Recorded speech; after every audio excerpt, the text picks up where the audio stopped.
దేవునికి మహిమ ఘనత ప్రభావములు కలుగును గాక. అతి శ్రేష్టమైనటువంటి మెల్కొల్పు ప్రార్థన సహవాసమునకు దేవుని యొక్క సేవకునిగా పర్యాయం మేము ముందుకు వస్తున్నాం. దేవుని యొక్క మాటను, దేవుని యొక్క వాక్యమును మేము ముందుకు తీసుకుని వస్తూ మనందరినీ కూడా దైవికమైనటువంటి పలకరింపు ద్వారా మీ ఆత్మీయతను తట్టి లేపాలని, మీ ఆత్మీయతను మరి వాక్యము ద్వారా నిద్ర లేపాలని ప్రయాసంతో మేము ముందుకు వస్తున్నాం. ఈ ప్రయాసను బట్టి మనకు ఆత్మీయ స్థితి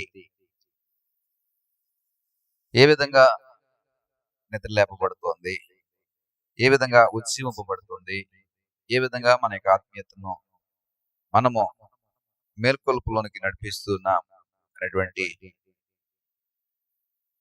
చక్కటి అవగాహనతో మన యొక్క రోజును మనం ప్రారంభించుకుని ఆత్మీయంగా మెలకుగుండే ప్రయత్నం చేద్దాం.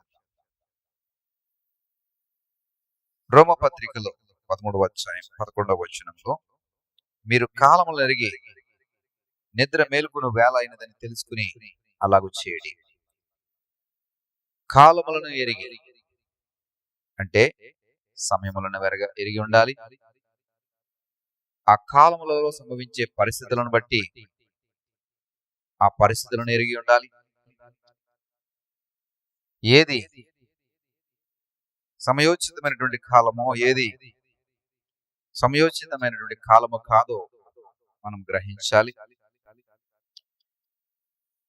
ప్రసంగి గ్రంథకర్త చెప్తున్నట్టుగా ప్రతిదానికి ఒక కాలం ఉందని, ప్రతిదానికి ఒక సమయం ఉందని చెప్తున్నట్టుగా ఆ సమయముల విషయమై జాగ్రత్త పడి కాలములను ఎరిగి నిద్ర మేల్కొనమని అంటున్నారు.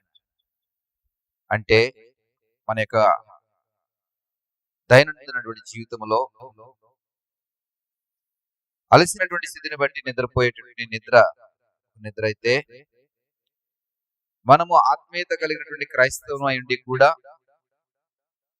కాలమును బట్టి జరుగుతున్నటువంటి సంభవాల్ని, కాలమును బట్టి జరుగుతున్నటువంటి పరిస్థితులను బట్టి, సంఘటనలను బట్టి ఏమాత్రం కూడా స్పందన, ఏమాత్రము కూడా మరి దానికి రెస్పాండ్ అవ్వకుండా ఒక నిద్రలో, ఒక ముసుగులో ఒక సుఖ జీవితాన్ని గడిపేస్తూ ఉంటామో దానిని బట్టి ఈ మాట చెప్పడం జరుగుతుంది. కాలములను ఎరిగి మనం నిద్ర మేల్కోవాలి. ఓకే, పరిస్థితులన్నీ బాగున్నాయి, ఒక అంత నువ్వు రిలాక్స్ అయ్యావన్న దాంట్లో అర్థం ఉంది.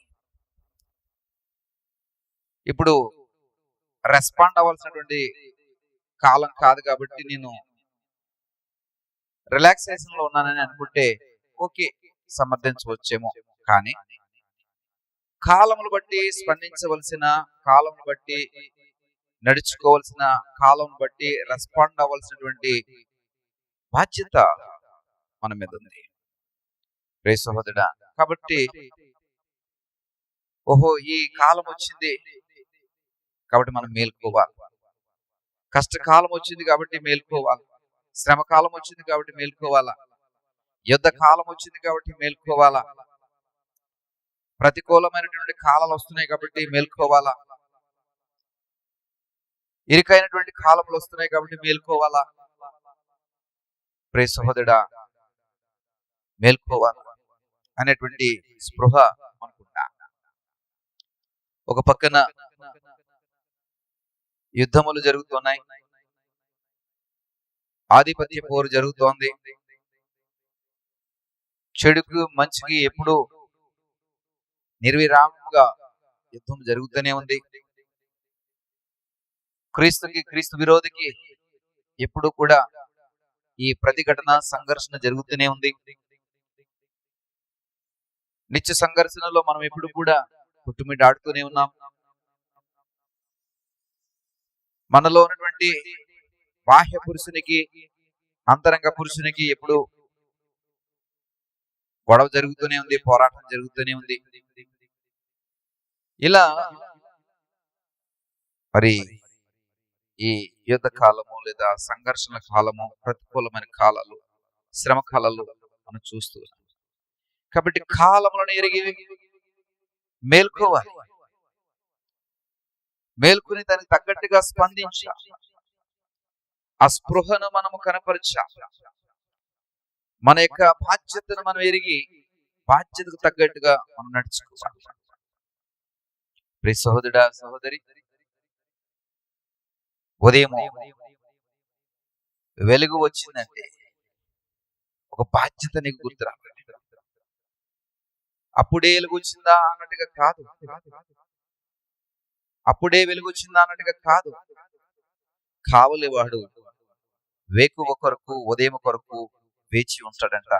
ఎప్పుడు వెలుగు వస్తుందా, ఎప్పుడు ఆ వెలుగు వస్తే ఆ వెలుగును బట్టి కావలివాడు తన యొక్క డ్యూటీ నుండి నిష్క్రమించవచ్చని. అంటే ఇక్కడ నిష్క్రమించడం కోసం నేను చెప్పట్లేదు. ఆ కావలివాడు ఎదురు చూసేటటువంటి ఎదురు చూపు నీలో ఉండాలి. నిద్రిస్తున్నటువంటి నీవు, విశ్రమిస్తున్నటువంటి నీవు వేకువ ఎప్పుడు వస్తుందని, ఆ కాలం ఎప్పుడు వస్తుందని ఎదురు చూస్తూ కనిపెడుతూ నీవు దానికోసం ప్రయాసం. ఎందుకంటే ఉదయం నీకు ఇవ్వబడుతుంది, వెలుగు నీకు ఇవ్వబడుతుంది అంటే, ఆ కాలం నీకు ఇవ్వబడుతుంది అంటే, ఆ కాలంలో నువ్వు చేయవలసిన పనులు, నువ్వు స్పందించవలసిన పనులు, నువ్వు చక్కబెట్టవలసిన పనులు, నువ్వు చేయవలసిన పనులు, తప్పక చేయవలసిన పనులు అనేక. కాబట్టి అలాగున చేయుట ధర్మమై ఉంది. కాబట్టి అలాగున చేయుడని పౌలు వారు మనకి ఆజ్ఞాపిస్తున్నారు, సూచిస్తున్నారు, మనకి తెలియపరుస్తున్నారు. ఆత్మీయ సహోదరుడా, ఆత్మీయ సహోదరి, మరి కాలమును గుర్తించగలుగుతున్నావా? ఇంకా అదే ముసుగులో, అదే నిద్రావస్థలో, అదే బాధ్యత రాహిత్యమైనటువంటి, అదే స్పృహలైనటువంటి స్థితి, అదే స్పర్శ లేనటువంటి స్థితిలో ఇంకా కొట్టుమిట్ట ఆడుతున్నావా? ఈరోజు దేవునికి వాక్యము ఉదయ కాలంలో నిన్ను స్పర్శిస్తూ ఉండగా, ఈ వాక్యమును బట్టి నిన్ను మేల్కొల్పాలని మేల్కొల్పు సందేశమును నీ ముందు ఉంచుతూ ఉండగా, నీ ఆత్మీయ స్థితి ఏ విధంగా ఉందో, ఎట్టి రీతిగా ఉందో ఒకసారి ఆలోచన చేయి. ప్రియ సహోదరుడా, మేల్కోండి, కాలములకు తగినట్టుగా నడుచుకోండి, స్పందించవలసిన దానికి తగినట్టుగా స్పందించండి, బాధ్యత తీసుకోవాల్సిన దానికి తగ్గట్టుగా మరి బాధ్యత తీసుకోండి. దేవుడు నిన్ను సరైన రీతిలో నడిపించగల సమర్థుడని ఎరిగి నీ బాధ్యతను నువ్వు తీసుకోవాలని ప్రభుపేట మనం చేస్తూ ఉన్నాను. ప్రార్థన చేసుకుందాం.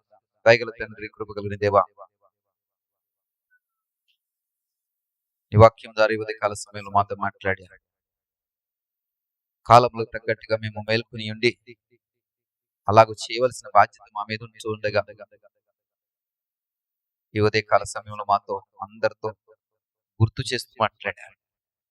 ఇదిగో ప్రభా, దీన్ని ఎరిగిన వారమే అలాగూ చేయడానికి మాకు శక్తిని, జ్ఞాన వివేచనను, నడిపింపును దయచేయండి. మహిమ, ఘనత, ప్రభావం మీరే పొందుకున్నాను. యేసు వారి నామమున బట్టి ప్రార్థించి వేడుకుంటున్నాం తండ్రి. ఆమేన్.